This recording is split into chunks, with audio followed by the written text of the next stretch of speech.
காக்கும் பச்சை சூரியனே சரணம் சரணம்.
சத்குருவே கொடுத்தா.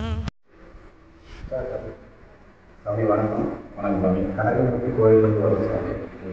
சத்குருவே முடிச்ச அது சார்பாக வேண்டிய போயிருக்கோம். உங்களுடைய அனுபவத்தில் சாமி கூட வந்து நீங்கள் பார்த்ததுலேருந்து உங்களுக்கு ஏற்பட்ட அற்புதங்கள், உங்களுக்கு ஏற்பட்ட அனுபவங்களை பதிவு பண்ணுங்க. அதுக்காக வந்துருக்கோம். நீங்கள் பதிவு பண்ணுங்க. மகிழ்ச்சி சாமி. உங்கள் பேர், ஊர் எல்லாமே பதிவு. சத்குருவே சரணம். சுவாமியே சரணம் ஐயப்பா. நம்ம ஊர் கோவில்பட்டி. கிட்டத்தட்ட ஒரு 18 ஆண்டு காலமாக சாமிகிட்ட நம்ம கோயில் பண்ணிருக்கோம். கோவில்பட்டியில் ஒரு ஐயப்பன் கோயில் கட்டணுங்கிற ஒரு சிந்தனையில் 2007 ஒரு நிலத்தை வாங்கி பூமி பூஜை.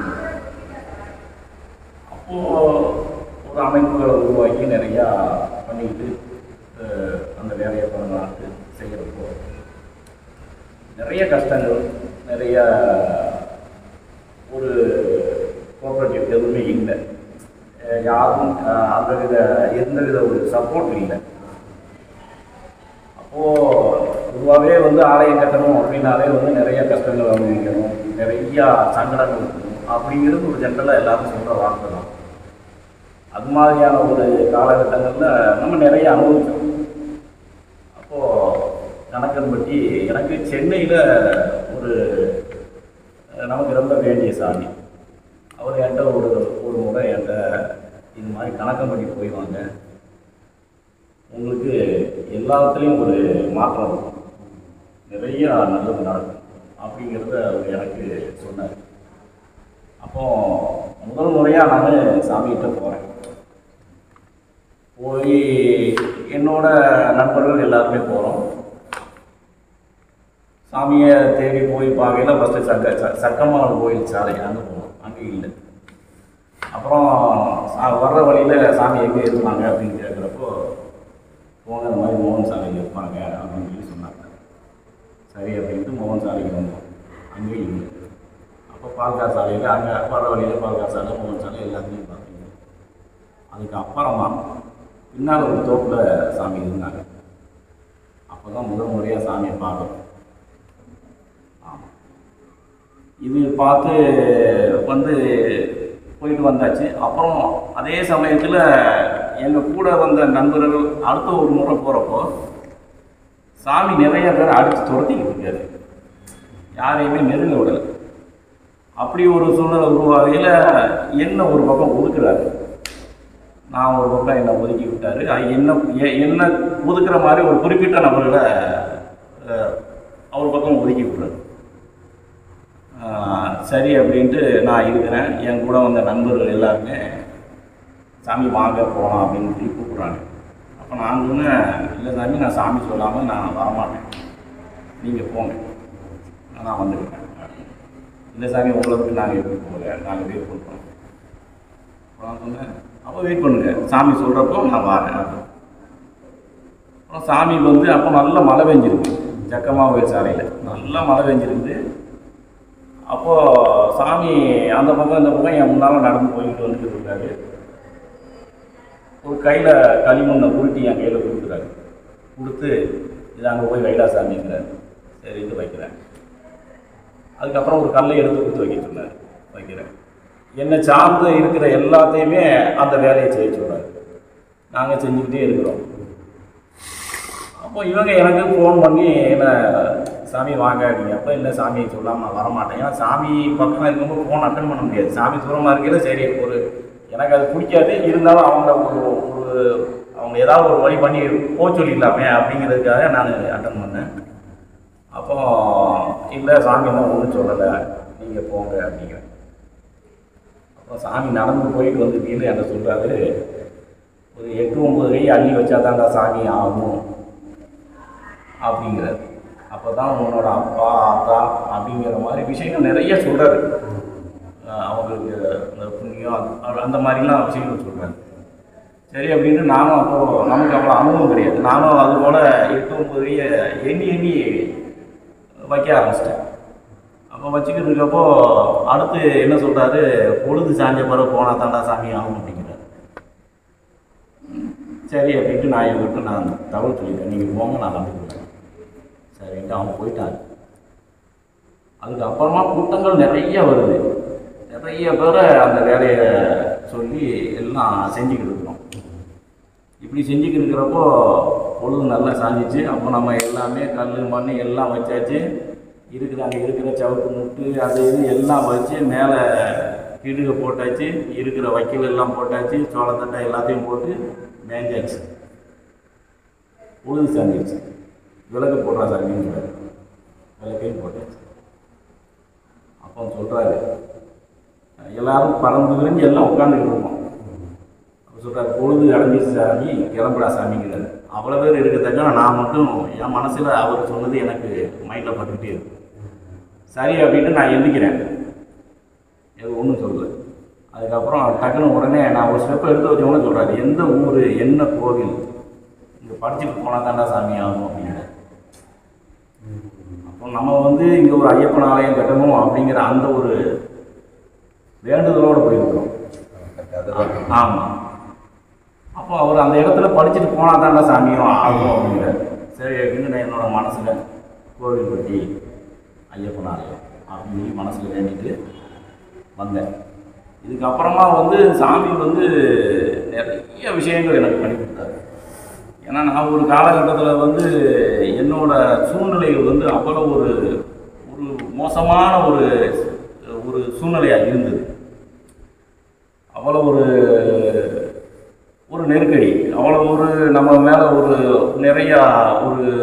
நிறையா பேரோட ஒரு சிந்தனைகள் மோசமாக இருக்குது. சூழ்நிலைகள் அப்படி வர்றப்போ நான் இன்றைக்கி சாமி சந்திக்கலைன்னா நின்று ஒரு கொலகாரனாக இருப்பேன். ஆமாம், அவரை நான் சந்தித்ததுக்கு அப்புறம் தான் நான் என்னை வந்து அப்படியே சேஞ்சஸ் பண்ணார். ஏன்னா நான் என்னோட சிந்தனை எல்லாமே அந்தளவுக்கு இருந்தது. அவ்வளோ கஷ்டங்கள், அவ்வளோ ஒரு சிந்தனைகள்லாம் ரொம்ப கஷ்டத்தில் இருந்தது. சாமியால் படிப்படியாக நம்மளோட மனசை எல்லாம் மாற்றி செஞ்சு அதுக்கப்புறமா நம்ம கோயில் வேலை நல்லபடியாக போய்கிட்டு இருந்தது. அப்போ இங்கே நடக்கக்கூடிய ஒவ்வொரு கணக்கையும் அங்கே போகிற நேரம் தான் சொல்லுவார். நம்மளோட கோயில் வந்து கோவில்பட்டி, அதாவது கன்னியாகுமரி டு காசி, கன்னியாகுமரி காஷ்மீர் 4 வழிச்சாலை. அதில் கோவில்பட்டி புது பஸ் ஸ்டாண்டு பக்கத்தில் 2 கிலோமீட்டரில் கோவே மெயின்லேயே இருக்குது. இது என்னாச்சு அப்படின்னா ஒவ்வொரு காலகட்டமும் நடக்கிறப்போ நம்ம அங்கே போகிறப்போ அதை சாமி கரெக்டாக எனக்கு உணர்த்துவார். இது நம்ம வந்து கீழே வந்து தியான மண்டபமாக அண்டர் கிரவுண்டில் பண்ணியிருக்கோம். மேலே வந்து கிரவுண்ட் ஃப்ளோரில் வந்து இருமுடி கட்டுறது, பஜன் பண்ணுறது, அது மாதிரி. அதுக்கு மேலே ஓப்பன் டெரஸில் சபரிமலை மாதிரியே இங்கே வந்து 18 படியோட சபரிமலையில் இருக்கக்கூடிய பரிவார தேவதைகள் எல்லாமே அங்கே எப்படி இருக்கோ சேம் அப்படியே இருக்குது. கீழே கற்பசாமி, கற்பாயம்மை, கடுத்தசாமி 18 படி. அதே போல் ஐயப்பன், கன்னிமூல கணபதி, நாகராஜா, மாளிகை பிரத்தம்மன், இது மாதிரி சேம் அதே மாதிரி இருக்குது. இந்த 2020 கொரோனா காலத்தில் வந்து இது முதல்ல 2011 பிரதிஷ்டை பண்ணோம். 2007 பூமி பூஜை போட்டு 4 வருஷம் கோயில் வேலை நடந்து 2011 கும்பாபிஷேகம் பண்ணுறப்போ கரெக்டாக முல்லை பெரியார் பிரச்சனை. இங்கே 41வது நாள் மண்டல பூஜைக்கு முல்லை பெரியார் பிரச்சனையினால் என்னாச்சு அப்படின்னா தமிழ்நாட்டு மக்கள் யாருமே கேரளாவுக்கு போக முடியல. ஆமாம், அப்போது டோட்டலாக தமிழ்நாடு ஃபுல்லாமே இங்கே நம்ம கோயிலில் 18 படி ஏறி இருமுடி செலுத்தி நெய்ய விஷயம் பண்ணாங்க. வரக்கூடிய பக்தர்களுக்கு எல்லாம் என்ன அப்படின்னா இங்கே அதே போல் 18 படி, அதே போல் பூஜைகள் மற்ற எல்லாமே சபரிமலையில் என்ன நிகழ்வோ அதே இங்கே நடக்குது. 18 படி ஏறதாக இருந்தால் பெண்களாக இருந்தால் 10 வயசுக்கு முன்னையும், ஆண்கள் 50 வயசுக்கு மேலேயும், இது மாதிரி. மற்ற நார்மல் தரிசனத்துக்கு நம்ம சைடில் படி இருக்குது, அது வழியாக வந்து நார்மல் தரிசனம் பண்ணிக்கலாம். மற்ற பெண்களும் வரலாம். ஆமாம், வரத்தோது இருக்கிற பெண்கள் எல்லாம் வந்து தரிசனம் பண்ணிக்கலாம். இந்த கொரோனா காலத்தில் எல்லாமே வந்து இங்கே தான் வந்தாங்க.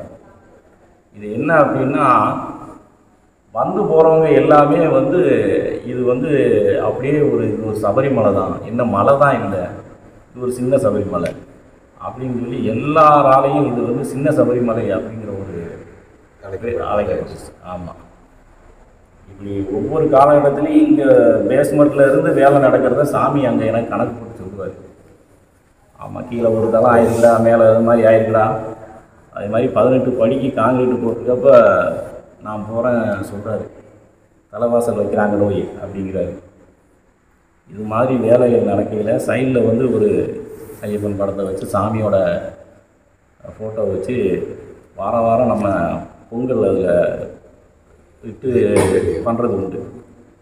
அப்படி நடந்துக்கிறப்போ என்னன்னா சாமி பச்சி பறவைகளை கூட கணக்கெடுத்து சொல்லுவார். ஆமாம், ஒரு நான் போகிற நேரம் வர நேரம்லாம் எனக்கு காதில் விழுகிற மாதிரியே ஒரு விஷயத்த சொல்லுவார். காக்கா பறக்குதுடா, கரிச்சாங்கத்துதுடா, சாரி கரிச்சாங்கத்து.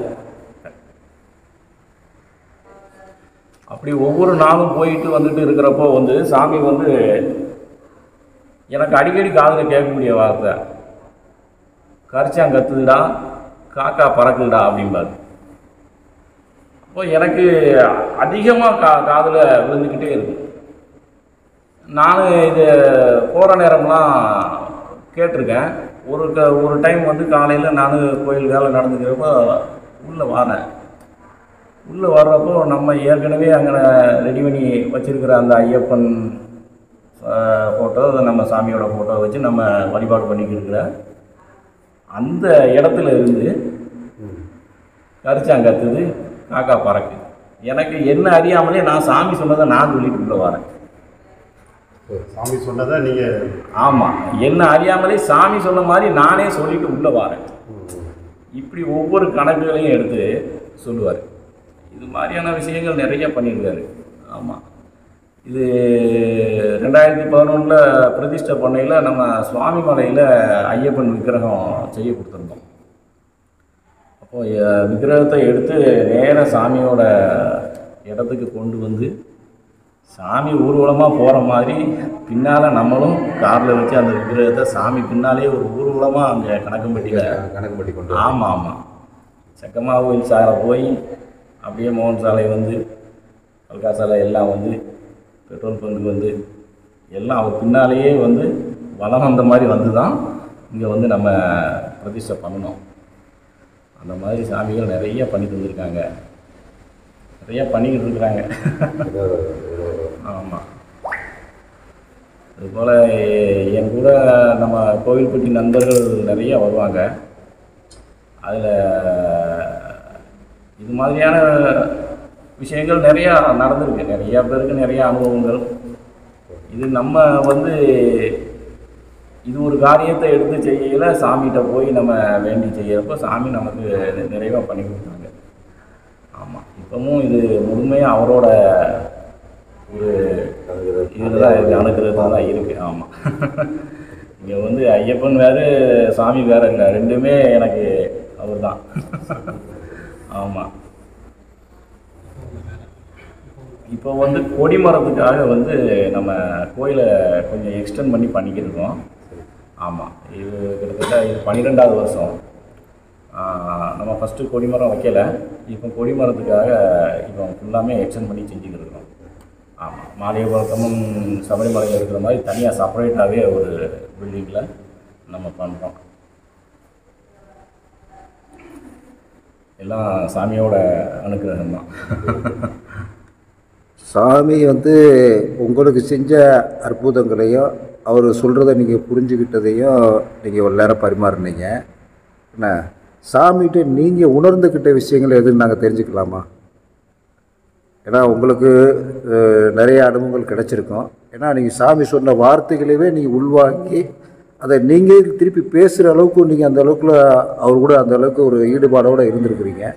அப்படின்னும்போது சாமி உங்களுக்குன்னு சில விஷயங்களை உணர்த்தியிருப்பாங்க. அது உங்களோட வாழ்க்கையாக இருக்கலாம், இல்லை உங்களோட அடிப்படை வசதிகளாக இருக்கலாம். ஏதோ ஒரு உங்களுக்கு உண்டான ஒரு உணர்வுபூர்வமான விஷயத்தை ஏதாவது ஒன்று உணர்த்தியிருப்பாங்க. அதை பற்றி ஏதாவது சொல்ல முடியுமா? எல்லாமே அவர் தான், இதில் சொல்கிறதுக்கு வேறு ஒன்றுமே இல்லை. அவர் வந்து முழுக்க முழுக்க முழுக்க இந்த ஜீவன் இருக்குன்னா அது அவரால் தான், இல்லைன்னா அந்த ஜீவன் எப்போவோ போய் சேர்ந்துருக்கும். என்ன அது எப்படி நாங்கள் தெரிஞ்சுக்கலாமா? எங்களுக்கு கொஞ்சம் சொன்னீங்கன்னா அதாவது வர்றவங்களுக்கு, அதாவது புதுசாக வர்றவங்க நிறைய பேருக்கு. என்னோட நண்பர் ஒருத்தர் அவரோட பையனுக்கு வந்து யூரின் போகிறதுக்கு வந்து சங்கடப்படும். அவங்க யூரின் போகிறதுக்கு டியூப் வச்சு தான் அந்த பையனுக்கு போகும். சரி. அப்போ என்ன அப்படின்னா அந்த பையன் வந்து யூரின் போகலைன்னு சொல்லிட்டு அவர் அவ்வளோ மனவேதனைப்படுவார். நானும் அவருமா அடிக்கடி நாங்கள் அங்கே போகிறதுக்கு. அப்போ போகிறப்பெல்லாம் என்ன சொல்லுவார்னா, என்கிட்ட 2 பேரும் போக ஆரம்பிக்கையிலே அவர் சொல்லிடுவார், சாமி இன்றைக்கெலாம் பையன் யூரினே போகல சாமி, ரொம்ப கஷ்டமாக இருக்குன்னு கண்ணீர் விடுவார். ஆனால் அதே சமயம் நானும் அவரும் போய் அந்த இடத்துல உட்காரோம். எங்களை போனவுடனே அவர் எப்போதுமே சொல்கிற டைரக்ஷன் உண்டு இல்லையா, கிழக்கவோ மேற்கவோ வடக்கவோன்னு சொல்லி ஒரு நிலையில் உட்கார வைப்பார். அது மாதிரியாக ஒரு டைரக்ஷன் சொல்லி எங்கள் 2 பேர்த்தையும் உட்கார வைக்கிறாரு. உட்கார வச்சுட்டு பழையபடி கட்டில் இருந்தவர் எந்திரிச்சு வந்துட்டு எங்கள் முன்னால் 2 பேர் முன்னாலே நின்றுக்கிட்டு அப்படியே முக்கிக்கிட்டு யூரின் பாஸ் பண்ணுறாரு. ஆனால் யூரின்னு பாஸ் பண்ணுறாரு, வரமாட்டேங்க, சொட்டு சொட்டாக தான் வருது. அப்போ உடனே சொல்கிறாரு, மூத்திரமே வரமாட்டேங்கடா அப்படிங்கிறது. என்ன அவர் இங்கே கண்ணீர் விட்டுட்டு போகிறாரு, அங்கே அவர் சொல்கிறாரு மூத்திரமே வரமாட்டேங்கடா சாமி அப்படிங்கிறார். இதே ஒரு சமயம் மறு சமயம் போகிறப்போ, சாமி இன்னைக்கு நல்லா யூரின் போனால் சாமி அப்படின்னு சந்தோஷமாக சொல்கிறார். எங்கள் முன்னால் நின்றுட்டு யூரின் பாஸ் பண்ணிவிட்டு துருன்னு போகுதுடா சாமி அப்படிங்கிறார். யூரினை அவ்வளோ இதாக பண்ணிவிட்டு துருன்னு போகுதா சாமி அப்படிம்பார். இது மாதிரி நிறைய விஷயங்கள் அற்புதங்கள். இதுபோல் என்னோட நண்பர்கள் கூட வர்றப்போ சாமி போனால் திட்டுவாங்களாமே அப்படின்னு ஒரு நண்பர் சொல்கிறார். என்ன பயங்கரமாக திட்டுவாராமே, என்னென்னா அவங்க சொல்கிறான்னு பார்ப்போமே அப்படின்னு சொல்லிட்டு அந்த நண்பர் வராது. அவர் சொன்னார், 10 பேர் போகிறோம், 10ல் அவர் ஒருத்தர் அந்த வார்த்தையை விடுறாரு. ஆனால் அதே சமயத்தில் போய் மதுரை சபை வாசலில் போய் நிற்கிறோம். கரெக்டாக அவரை கூப்பிட்டு திட்டுறாரு. ஆனால் நான் இங்கேருந்து போகிறப்போ சொல்லிகிட்டே போகிறேன், நம்ம சாமி வேலை சொல்லி கொஞ்சம் அன்னதானம் ஏதாவது பண்ணணும் அப்படின்னு சொல்லிட்டு நான் போகிறேன். ஆனால் அந்த ஆள் சொன்னதுக்கும் நான் சொன்னதுக்கும் நான் போகிறேன், நாங்கள் போய் நிற்கவும் அவன் கூப்பிட்டு தகாத வார்த்தையில் கடுமையாக திட்டுறாரு. ஆமாம், சாமி திட்டுறது நல்ல விஷயம்னு சொல்லுவாங்க எல்லாம், அது மாதிரி பயங்கரமாக திட்டுறாரு.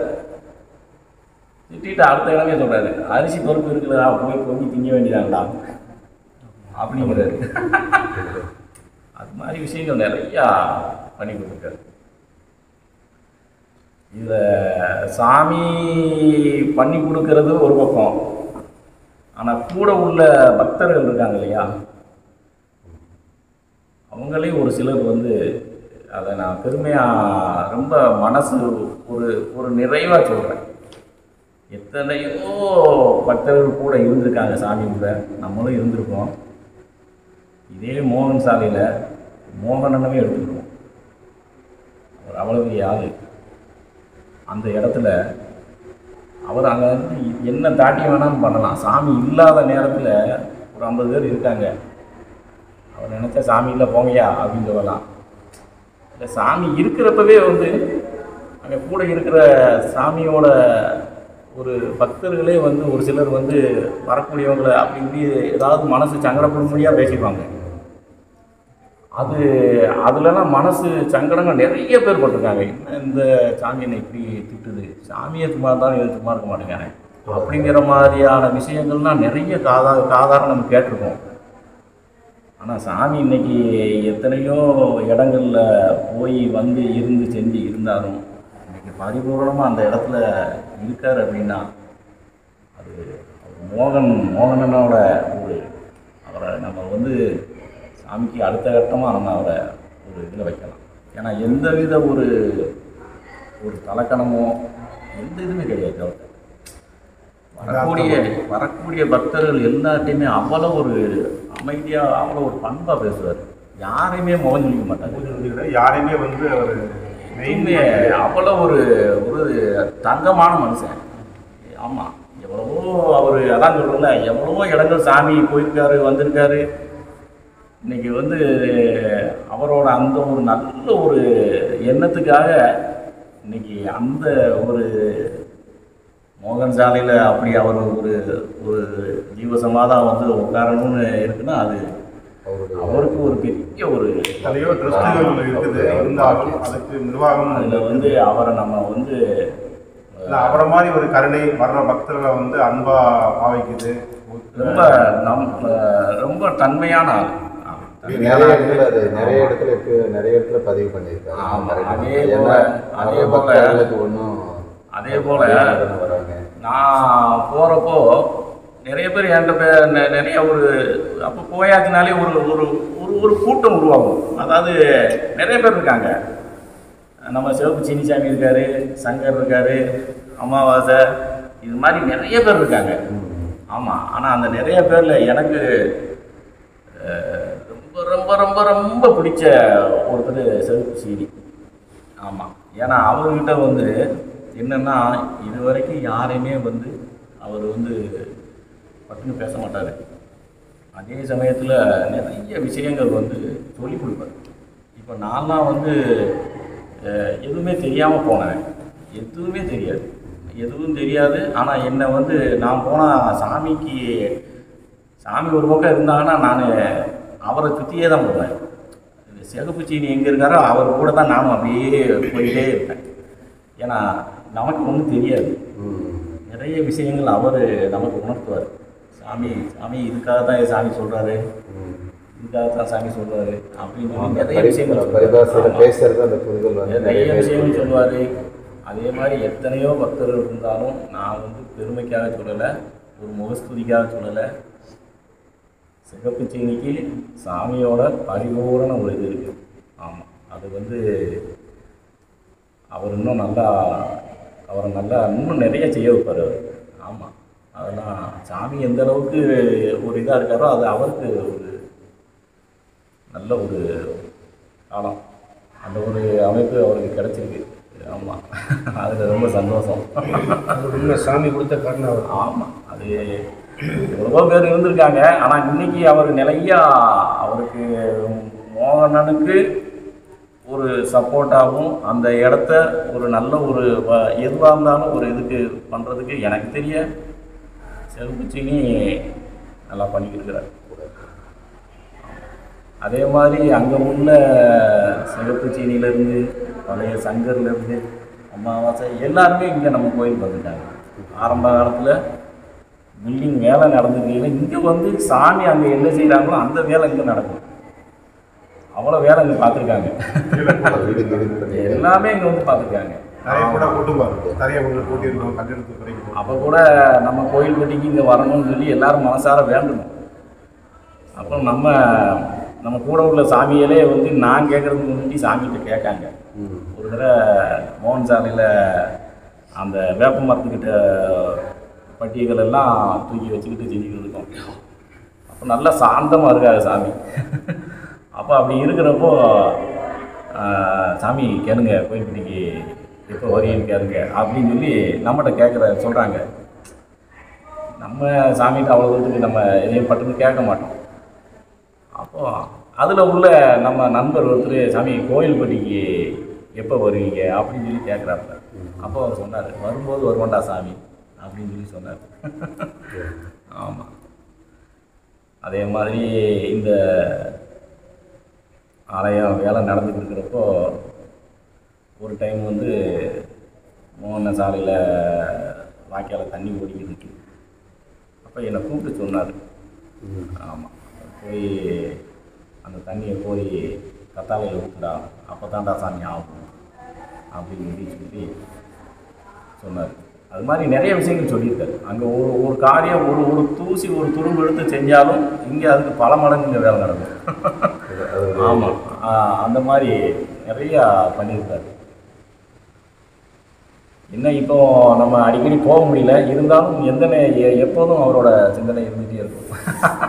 இது மூலிமா இப்போ வர்ற பக்தர்களுக்கு நீங்கள் என்ன செய்தி?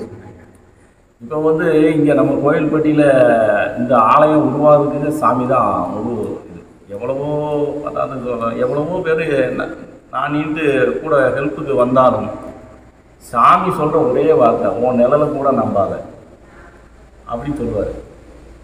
உன் நிழலை கூட நீ நம்பாத. அது மாதிரி இங்கே நம்ம கோவில்பட்டி ஐயப்பன் இந்த ஆலயத்துக்கு முன்னாலேயே சாமியோட அது மறுரூபமாக தான் நான் நினைக்கிறேன். கிட்டத்தட்ட ஒரு 7 வருஷம் இங்கே வந்து நம்பூதிரிகள் தான் பூஜை பண்ணாங்க. ஆமாம், 2011 ஒரு 7 வருஷம் நம்பூதிரிகள் தான் பூஜை பண்ணாங்க. அப்புறமா சபரிமலையிலேருந்து மேல்சாந்தி வந்தவர் ஈவினிங் தீபாவளி முடிச்சுட்டு வெளியில் வரப்போ என்னை கூப்பிட்டுட்டு பக்கத்தில் தான் வீடு, வாங்க சாமி கூப்பிட்டு போனார். கூப்பிட்டு போயிட்டு இனிமேல் நீங்கள் தான் பூஜை பண்ணணும். சபரிமலையில் இங்கே இல்லை சொன்னது அங்கே இல்லை நம்ம கோயில் இங்கே தான் நம்ம இங்கே வந்து மண்டல காலத்துக்கு வந்திருக்காங்க. பிரதிஷ்டா தினத்துக்கு வந்தாங்க. பிரதிஷ்டா தினத்துக்கு வந்தவர் தீபாவளி முடிச்சுட்டு வந்த உடனே என்னை கூப்பிட்டு இனி பூஜை நீங்கள் பண்ணணும் அப்படின்னு சொல்லி சொல்கிறாங்க. இப்போ நான் சொன்னேன், சாமி நம்ம அந்த மாதிரி சிந்தனைக்கு நம்ம போக மாட்டோம். நம்ம வந்து வீட்டிலே ஒரு சூடம் பற்றி கூட காமிச்சு நம்ம சாமி கும்பிட்டது கிடையாது. நம்ம வருஷம் மாலை போடுவோம். வீட்டில் மனைவி தான் வந்து சூடத்தையோ வரலாம், நான் சாமி கும்பிடத்தான் செய்வேன். ரெண்டாவது நீங்களே இங்கே வந்தாலும் உங்களோட பூஜைகள் படி பூஜையாக இருக்கட்டும் எதுவாக இருக்கட்டும், இங்கே 1000 பேர் இருக்காங்கன்னா நான் 1000ல் ஒன்றா இருந்து நான் தூரமாக இருந்து நான் அதை ரசிக்கிறேன். அதனால் இது நமக்கு எப்படி சாமி அப்படின்னு. அப்போது அவர் நிறைய விஷயங்கள் சொன்னார். இல்லை நீங்கள் இது ஐயப்பனோட இது நீங்கள் தான் பண்ணணும் அப்படின்னு சொல்லி சொன்னாங்க. எனக்கு உடனே ஏற்றுக்கிற முடியல. சரி, எப்போ நீங்கள் கேரளாவுக்கு வாரீங்க அப்படின்னு சொல்லி கேட்டார். பூஜை கற்றுக்கிறதுக்கு எப்போ வாரீங்கன்னு கேட்டார். நான் பதில் சொல்லலை, பார்த்துக்கலாம் சாமிகிட்ட. இதுக்கு இடையில் இங்கே நம்ம கோயில் ஆப்போசிட்லேயே ஒரு சாமி, நம்ம சாமி மாதிரி அவர் எங்கே கொஞ்சம் வேலைகள் நிறைய செஞ்சுருக்காரு. அவரை பார்க்குறதுக்கு ஏகப்பட்ட பேர் வராங்க, ஆனால் யாரையும் நெருங்க விட மாட்டேங்கிறார் நம்ம சாமி மாதிரி. அப்புறம் இந்த கோவிலில் அந்த வாதுகாப்பு இருக்கு இல்லையா, அந்த வாதுகாப்பில் ஒரு குடில் மாதிரி போட்டு அதில் இருக்காது. அந்த குடில் எப்படி அப்படின்னா இருக்கிற தூசி துப்பட்டா மற்ற ஃப்ளெக்ஸ் போர்டு கிழிஞ்ச ஃப்ளெக்ஸ் போர்டு செருப்பு இது மாதிரி நிறையா போட்டு ஒரு எப்படி சொல்ல ஒரு ஒரு அவ்வளோ ஒரு அதை பார்த்தா அவ்வளோ ஒரு ஒரு ஒரு இதாக இருக்குது. அது மாதிரி ஒரு இது பண்ணி செய்கிறாரு. ஆமாம், நானும் அந்த பக்கம் போகிறேன் வரேன். ஆனால் அவரை பார்க்க நிறையா வராங்க, யாரும் நெருங்க விட மாட்டேங்காங்க. அப்போ ஒரு டைம் நம்மளோட பசு அந்த பக்கம் போய் நிற்கி நான் போகிறேன். அது 1 லிட்டருக்கு பெயிண்ட் டப்பா, அந்த 1 லிட்டர் பெயிண்ட் டப்பாவில் அரிசியை போட்டு ஒரு 3 கல்லை வச்சு சோறு ஊங்கிட்டு இருக்காரு. துத்தி செடியை வச்சுட்டு அந்த சோத்தை கிளறிக்கிட்டு இருக்காரு. நான் போகிறேன். அப்போது வந்து கேட்குறப்ப சாமி இது என்னது அப்படின்னு சொல்லி அவர் போட்டுக்கிற அந்த குடியில் வந்து கேட்டாங்க, இது சுடுகாடுடா அப்படிங்க. அப்போ அவனுக்கு அந்த மாதிரி தூக்கி விரட்டி விடுறாரு. சரி அப்படின்ட்டு அந்த விட்டாங்க. நான் தூரமாக இருந்து நான் பார்த்துட்டு இருப்பேன். பழையபடி நான் பக்கத்தில் வந்துட்டு சாமி நல்லா இருக்கு அப்படின்னு அந்த குடியில் பார்த்து நான் சொல்கிறேன், அது எல்லாம் அவன்டா அப்படின்றாரு. சரிட்டு அப்புறம் அந்த குடியிலிருந்து எனக்கு ஒரு பிஸ்கட் எடுத்து சாப்பிட்டு வைக்கிங்க, இல்லை இருந்துட்டு தாங்க சாப்பிடணும்னா சரி மறுக்கக்கூடாதுன்னு சாப்பிட்டேன். அப்புறம் சொல்கிறாரு, எனக்கு இது பிடிச்ச காடுடா, இது நான் வாழ்ந்த காடு, இந்த கட்டியிருக்க கோயில் நான் படுத்த இடம் அப்படின்னு நிறைய விஷயங்கள் சொல்கிறாரு. எல்லாத்தையும் கொடுக்குறாரு. ஆனால் என்ன நடு சாமத்தில் எங்கேயாவது காட்டுக்குள்ளே எங்கேயாவது ஒரு இதில் வச்சு என்னை நிறைய எனக்கு விஷயங்கள் என்னை விடாது பிடிச்சிருந்தார். அப்போது ஒரு டைம் வந்து நான் போர்வையில் வந்துக்கிட்டு இருக்கேன். அந்த குடிலுக்குள்ள அவர் இருந்திருக்காரு, அது தெரியல. கிட்டத்தட்ட ஒரு 1/2 கிலோமீட்டர் தூரத்தில் வர்றப்பவே நான் குடியில் பார்த்துக்கிட்டு வாங்க. பக்கமாக வர வர வர என்னோட அதாவது அந்த நம்ம ஐயப்பனோட விக்கிரகம் தான் எனக்கு கண்ணுக்கு தெரியும். நான் என்ன எப்படி சொல்லுங்க, ரோட்டில் பார்த்துட்டு வர ஐயப்பன் விக்கிரகம் அந்த குடிலுக்குள்ளே தெரியுது. பக்கமாக வர உள்ளே வந்துட்டு டக்குன்னு தலையை தூக்கி பார்த்துட்டு என்ன எப்படி தெரியுதுன்னு கேட்குறேன். இது மாதிரி நிறைய விஷயங்கள் பண்ணி கடைசியில் என்னை கூப்பிட்டு சொன்ன விஷயம், நீ தவறு பண்ணிட்ட நேரம், நீ ஆரம்பத்தில் இது நம்ம சொன்னால் அது நான் நல்லா இருக்காது, இருந்தாலும் நான் சாமி உணர்த்து நான் சொல்லித்தான் ஆகணும். அதாவது இந்நேரம் நீ வந்து பூஜை பண்ணியிருந்தீங்கன்னா இந்த கோயிலில் ஒரு 30 பேர் திருவோட்டுக்காரங்க உட்காந்துருப்பாங்க, அவ்வளோ பிரசித்தி பெற்றிருக்கும். நீ இதை வந்து இவ்வளோ தூரத்துக்கு நீ பண்ணதுக்கு அது நீ தான் காரணம் அப்படின்னு எனக்கு உணர்த்தினார். அதுக்கப்புறமா என்னை விளக்கு போட ஆரம்பிச்சிட்டு, நீ நடையில் விளக்கு போடணும், என்னை 18ஆம் முடியை பார்த்து கையை நீட்டி அங்கே பார்ப்பா அப்படின்னாரு. பார்த்தா இருட்டு, அதில் நீ விளக்கு ஏற்றணும் அப்படின்னாரு. சரி அப்படின்ட்டு பழையபடி நான் அவருக்கு நம்பூதிரிக்கு போன போட்டு, சாமி நான் வாரேன் அந்த பூஜையை ஏற்றுக்கிட்டேன் அப்படின்னு சொல்லிட்டு அதுக்கப்புறமா ஒரு 5 வருஷமாக பண்ணுறோம். 5 வருஷமாக நான் பூஜைக்கு ஏறின மறு வருஷமே கொரோனா.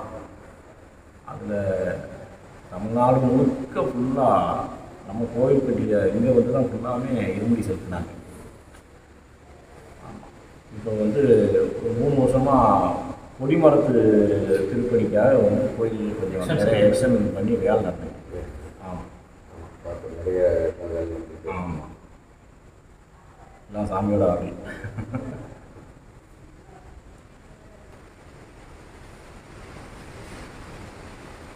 சாமி, அதாவது இப்போ இந்த கோயில் வந்து நீங்கள் பராமரித்து இதுக்குண்டான வழிமுறையெல்லாம் பண்ணிட்டு வந்துக்கிட்டு இருக்கீங்க, வழிபாடுகள்லாம் பண்ணிக்கிட்டு இருக்கிறீங்க.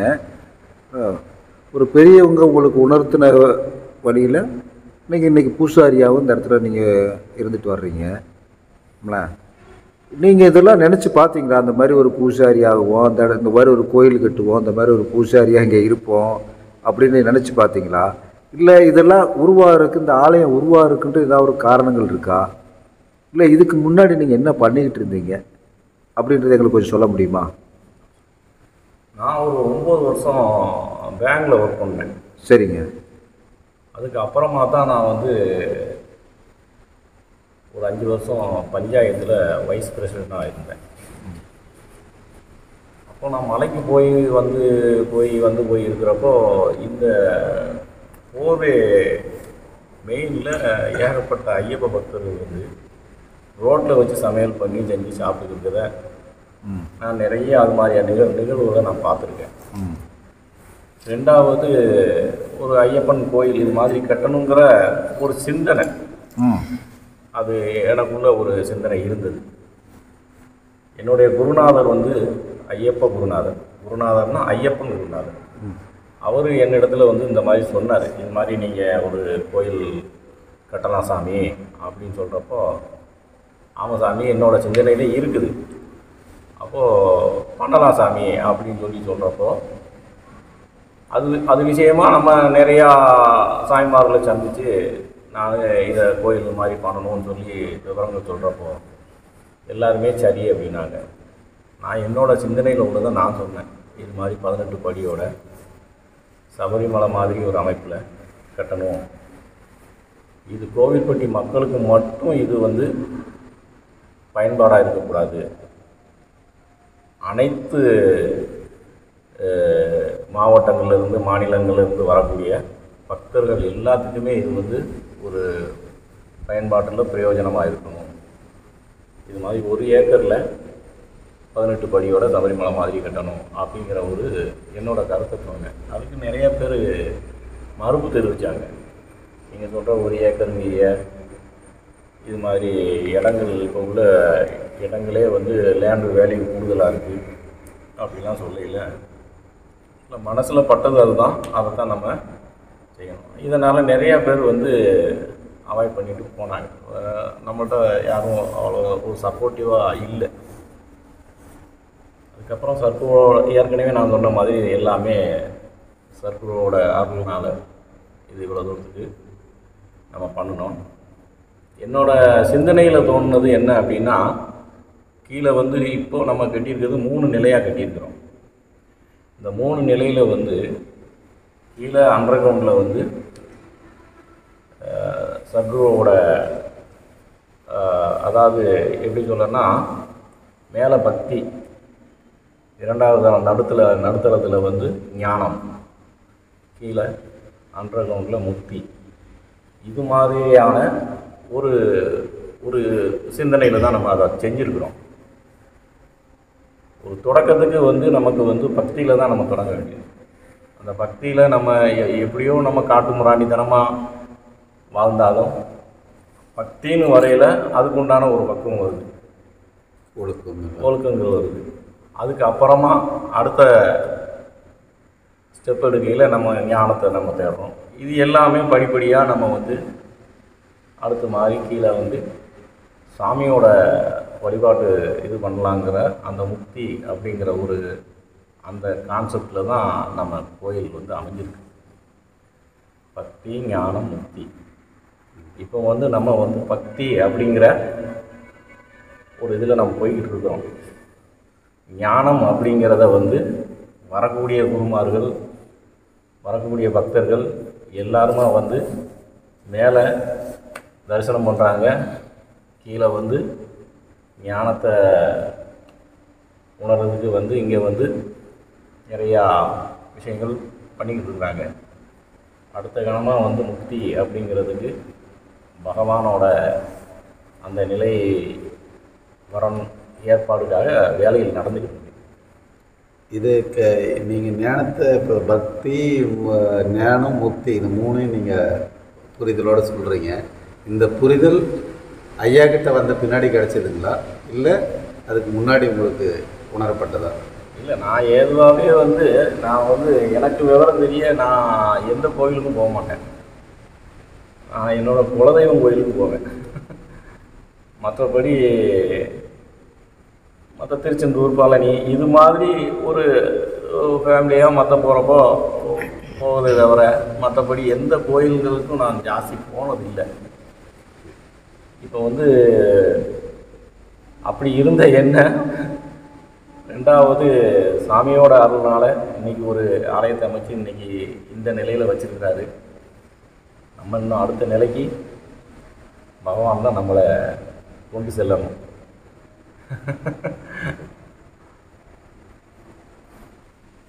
சாமி, அதாவது பக்தி ஞானம் முக்தி அப்படின்ற மாதிரி பேசியிருக்கீங்க. அதாவது மேல் ஃப்ளோர் வந்து பக்தியாகவும், நடுத்தளத்தை வந்து ஞானமாகவும், அதுக்கு அடுத்து வந்து முக்தின்ற மாதிரியும் இந்த ஃப்ளோ அந்த கட்டடம் அமைஞ்சிருக்குன்னு சொல்கிறீங்க. இது எப்படி நீங்கள் தெரிஞ்சுக்கிட்டீங்க? இதை நீங்கள் நிர்மாணம் பண்ணி நீங்களா அனுமானத்தில் சொல்கிறீங்களா, இல்லை உங்களுக்கு உணர்த்தப்பட்டுச்சா, இல்லை வேறு யாரும் உங்களுக்கு சொன்னாங்களா? அதாவது சாமி, இது என்னோட சிந்தனையில் பட்டது. இது மாதிரி சபரிமலை மாதிரி 18 படியோடு அமைக்கணும். என்னோட சிந்தனையில் கீழே அண்டர் கிரவுண்டு, அது வந்து இது மாதிரி இப்போ அமைச்சிருக்கிறது வந்து அண்டர் கிரவுண்டு ஃபுல்லாமே கவரிங் ஆகிருக்கு. சரி. ஆனால் என்னோட சிந்தனையில் கீழே அண்டர் கிரவுண்டு, மேலே ஒரு கிரவுண்ட் ஃப்ளோரு, அதுக்கு மேலே தான் ஐயப்பன் மூலஸ்தானம். அது போல் சிந்தனையில் பட்டது. அது மாதிரி நம்ம பில்டிங் ஒர்க்கெல்லாம் பண்ணி பிரதிஷ்டெல்லாம் பண்ணிட்டோம். அப்புறமா இந்த போர்வேல வந்த ஒரு வழிபோக்கில் வந்த ஒரு ஒரு பெரியவர், அதாவது அவரை பார்க்க எனக்கு ஒரு நம்ம சத்குருவை பார்த்த ஒரு ஒரு ஒரு நிறைவு. சரி. அவர் வந்து ஒரு மாலை பொழுதில் வந்தாப்புல வந்துட்டு இது மாதிரி நாங்கள் ஒரு நாள் இரவு தங்கணும் அப்படின்னு சொல்லி கேட்குறாங்க. தாராளமாக தங்கலாம் அப்படின்னு சொல்லி நம்ம சொல்கிறோம். அப்போ இரவில் தங்கினவர் மறுநாள் காலையில் சொல்கிறாரு, நான் 2 நாள் இங்கே இருக்க வேண்டியிருக்கு, இருந்து போகலாமான்னு சொல்லி கேட்டாப்புல. தாராளமாக இருக்கலாம் அப்படின்னு சொல்லி சொன்னது. அப்போ அவர் சொன்னது, இது வந்து சாதாரண பூமி இல்லை, இந்த பூமி வந்து இது 3 பேஸ் கரண்ட்டு. அதாவது மேலே பக்தி, கீழே ஞானம், அண்டர் கிரவுண்டு முக்தி. இது மாதிரியான அமைப்பு எங்கேயும் இல்லை. அதனால் இது வந்து மிகப்பெரிய அளவில்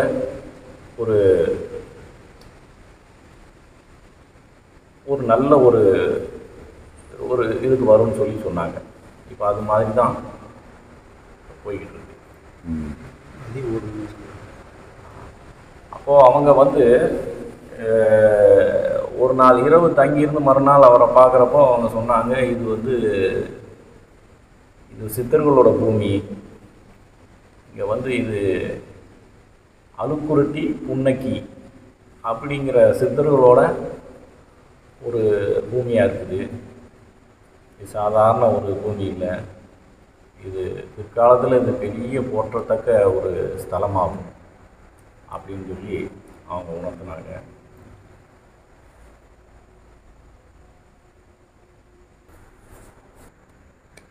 ரொம்ப சந்தோஷமாக இருக்குது சாமி. அதாவது இவ்வளோ ஒரு மிகப்பெரிய ஒரு ஆலயத்தை இந்த இடத்துல கோயில்பட்டியில் உருவாக்கி சிறப்பாக அது ஐயாவோட வழியில் அது பக்தியிலேருந்து ஞானத்துக்கும், ஞானத்திலேருந்து முக்திக்கும் கொண்டு போகிற மாதிரி ஒரு அமைப்பை அமைச்சு அது சரியான முறையில் நல்லபடியாக மக்களுக்கு பயன்பாட்டுக்கு கொண்டு வர்ற மாதிரி செஞ்சு உங்கள் முயற்சியில் நீங்கள் முன்னோக்கி போய்கிட்டு இருக்கிறீங்க.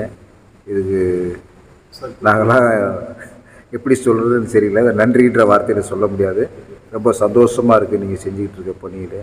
இப்போ இந்த புதுசாக வர்றவங்களுக்கு சாமி என்ன, இப்போ நிறைய பேர் இந்த யூடியூப்பில் அந்த இதில் பார்த்துட்டு என்னென்னத்தையும் அவங்க வந்து அந்த பரிகாரம் பண்ணால் சரியாக போயிடும், இந்த பரிகாரம் பண்ணால் சரியாக போயிடும், ஏன்னா இதை செய்யுங்க அதை செய்யுங்கன்னு சொல்கிறாங்க.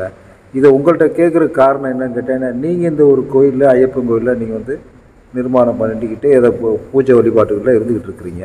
ஏன்னா இப்போ நீங்கள் ஐயாவோட பிள்ளை வேறு, அப்போது ஐயா சொல்லி கொடுத்ததுக்கும் நீங்கள் இந்த கோயிலை வச்சு நீங்கள் இது பண்ணிக்கிட்டு இருக்கிறதுக்கும் உங்களுக்கு தெரிஞ்சிருக்கும். இப்போ அவங்க சொல்கிற விஷயங்கள்லாம் சரியாக படுதா, இல்லை இந்த மாதிரி ஐயா உங்களுக்கு அப்படி ஏதாவது சொல்லி கொடுத்தாரா, அந்த மாதிரி செய்ய சொல்லி ஏதாவது சொன்னாரா? இது நீங்கள் உங்களோட கருத்து என்ன சாமி? அதாவது சாமிகிட்ட போய் நம்ம உணர்ந்த விஷயம் என்ன அப்படின்னா, சாமி வந்து வரக்கூடிய பக்தர்கள் எல்லார்கிட்டையுமே அவர் சொல்லக்கூடிய ஒரே ஒரு வார்த்தை, மனசில் படிக்கணும்டா சாமி, மனசில் படிக்கணும், மனசில் படிக்கணும்டா சாமி அப்படின்னு சொல்லி சாமி சொல்லுவாங்க. அதனால் நம்ம எந்த கோயிலாக இருக்கட்டும், எந்த ஜீவ சமாதியாக இருக்கட்டும், எங்கே வேணாலும் போய் நம்ம மன நிறைவாக வந்து முழு மனதோடு போய் அவங்கள்ட்ட ஒப்படைச்சா போதுமானது. ரெண்டாவது பரிகாரங்கள் இது அது இதெல்லாம் பண்ணுறதுல வந்து நான் என்ன தான் ஒரு ஐயப்பனுக்கு ஒரு ஆலயம் அமைச்சு நம்ம அதில் ஒரு பூஜை முறைகளை நம்ம அதை ஏற்றுக்கிட்டு செஞ்சாலும் என்னை பொறுத்த மட்டுக்கு வந்து எதுவாக இருந்தாலும் பகவான்கிட்ட ஒப்படைச்சிடணும். அதுதான். இப்போ இங்கே வரக்கூடிய பக்தர்கள் யாராக இருந்தாலும் நிறைய பேர் வந்து கேட்பாங்க, சாமி இந்த மாதிரி கஷ்டங்கள் இருக்குது, இதுக்கு ஏதாவது பிரசன்னம் பார்க்கலாமா, இல்லை யாராவது ஜாதகம் பார்ப்பாங்களா, ஏதாவது பரிகாரம் பண்ணலாமா அப்படின்னு சொல்லி நிறைய கேட்பாங்க. நம்ம அவங்கள்ட்ட சொல்கிற விஷயம் எல்லாமே இங்கே ஒப்படைச்சிட்டு போயிருக்கேன் அப்படின்னு சொல்கிற அந்த ஒரே ஒரு வார்த்தை தான். உங்களால் முடிஞ்ச ஒரு ஆலயத்துக்கோ ஒரு ஜீவசமாதிக்கோ போனால் மன நிறைவாக முழு மனதோட ஆத்மார்த்தமாக வேண்டிட்டு அங்கே செய்யக்கூடிய சின்ன சின்ன ஒரு வழிமுறைகளை மட்டும் தங்களால் முடிஞ்ச நிறைவாக ஏதோ ஒரு விளக்கு போட்டோமா, இல்லை ஒரு புஷ்பம் வாங்கி கொடுத்தோமா, இந்த மாதிரி ஏதாவது ஒரு சிறு சிறு ஒரு இதை பண்ணிவிட்டு மன நிறைவாக போனாலே அதுவே ஒரு பெரிய ஒரு விஷயம். எந்த ஒரு காரணத்துக்காகவும் பல ஆயிரங்கள் செலவழித்து பண்ணுறதுல வந்து இது நான் சொன்னால் தவறாக தெரியும். இருந்தாலும் நான் சத்குருவோட பிள்ளை, அதை நான் வந்து கண்டிப்பாக நான் சொல்லி தான் ஆகும். அதில் எனக்கு உடன்பாடு இல்லை. என்ன ரொம்ப சந்தோஷமாக இருக்குது. ஏன்னா இந்த மாதிரி ஒரு இடத்துல இருந்து நீங்கள் இந்த வார்த்தைகளை சொல்லும்போது இது நிறையா மக்களுக்கு இது போய் சேரும். அப்போ அவங்க மனசுலேயும் அந்த எண்ணங்கள், நல்ல எண்ணங்கள் உதயமாகும். நம்ம சாமிகிட்ட போய் நேரடியாக தான் நம்ம போய் கேட்கணும். ஏன்னா இதுக்கு வந்து நம்ம அந்த நம்பிக்கை இல்லாத செயல்களை எதுவும் செய்யக்கூடாதுன்ற அவங்க மனசுலேயே பதிய ஆரம்பிச்சிடும். இந்த பதிவுகள் தானே நல்ல ஒரு எண்ணங்களை எல்லாத்துக்கும் உருவாக்கும். ரொம்ப அருமையாக சொல்லியிருக்கீங்க. ரொம்ப சந்தோஷம் சாமி. உங்கள் கூட கலந்துக்கிட்டு உங்கள் கூட நிறைய விஷயங்களை பகிர்ந்துக்கிட்டதில் ரொம்ப சந்தோஷம். சத்குருவே சரணம். சத்குருவே சரணம். சரணமையா. சரணமையப்பா. சத்குருவே சரணம்.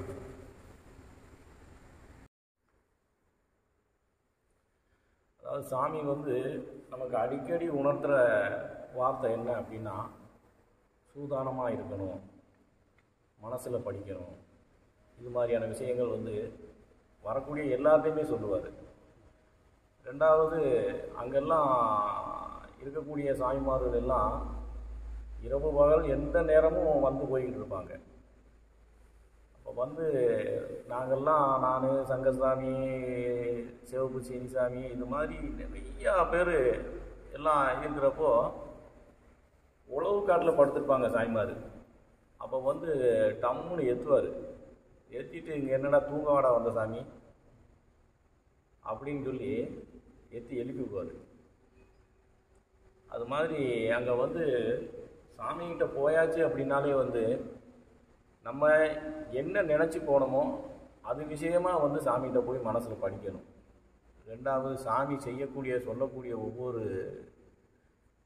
ஒவ்வொரு செயலுக்கும் நிறைய அர்த்தங்கள் இருக்குது. அது நம்மளை போல உள்ளவங்களுக்கு நிறைய பேர் தெரியாட்டாலும், இப்போ நம்ம கூடயே இருக்கிற சிவப்பு சாமி, இது மாதிரி சாமிகள்லாம் நிறைய பேர் நம்மகிட்ட ஒவ்வொரு விஷயத்தையும் சாமி இதுக்காகத்தான் இதை சொல்கிறாங்க, இதுக்காகத்தான் இதை சொல்கிறாங்க அப்படின்னு சொல்லி நிறைய விஷயங்கள் நமக்கு நிறைய உணர்த்திருக்காங்க சாமி மூலமாக.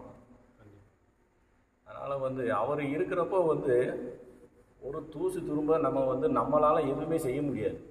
இன்றைக்கெல்லாம் சாமியோட ஜீவசமாதியில் பார்த்தீங்கன்னா அதை நிறைய ஒழுக்கத்தை நிறைய கடைப்பிடிக்கணும். அதுக்காக தவறாக யாரையும் நினச்சிட வேண்டாம். வரக்கூடியவங்க முடிஞ்ச அளவுக்கு எந்த வகையிலையுமே வந்து அங்கே வந்து யாருக்கும் இடையூறு இல்லாமல் அங்கே இருக்கக்கூடியவங்களுக்கு கொஞ்சம் ஒத்துழைப்பு கொடுத்து முடிஞ்ச அளவுக்கு அங்கே போய் அன்னதான கூடத்துலேயோ இல்லை சமாதிலையோ இது மாதிரி ஒவ்வொரு இடத்துலையும் இருந்து சர்வீஸ் பண்ண பாருங்கள். கண்டிப்பாக அதுபோக மற்ற இடங்களில் குப்பை கூலங்கள் இந்த மாதிரி எதையும் கண்ட இடத்துல கண்ட இதை போடாமல் கொஞ்சம் சுத்தமாக மெயின்டைன் பண்ணுங்கள். வரக்கூடிய பக்தர்கள் ஒவ்வொருத்தரும் அங்கே போய் ஏதாவது ஒரு இடத்த ஒரு தூசு துரும்பு எடுத்து போட்டாலும் அந்த இடம் வந்து இன்னும் நல்லாயிருக்கும். சாமி வந்து அவ்வளோ சுத்தமாக வச்சுருப்பாங்க.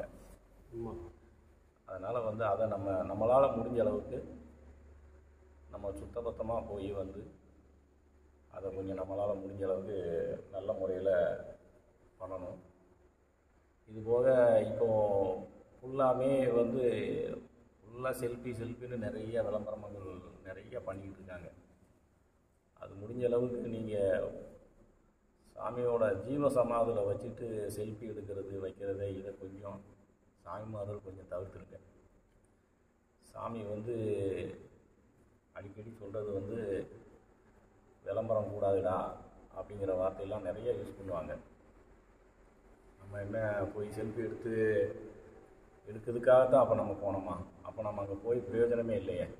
அதனால் வந்து அங்கே போய் மன நிறைவாக முழு சிந்தனையோட நல்ல சிந்தனையோடு போய் வந்தால் சத்குரு வந்து நிச்சயமாக வந்து நிறையா விஷயங்கள் மாற்றங்கள் பண்ணி கொடுப்பாரு.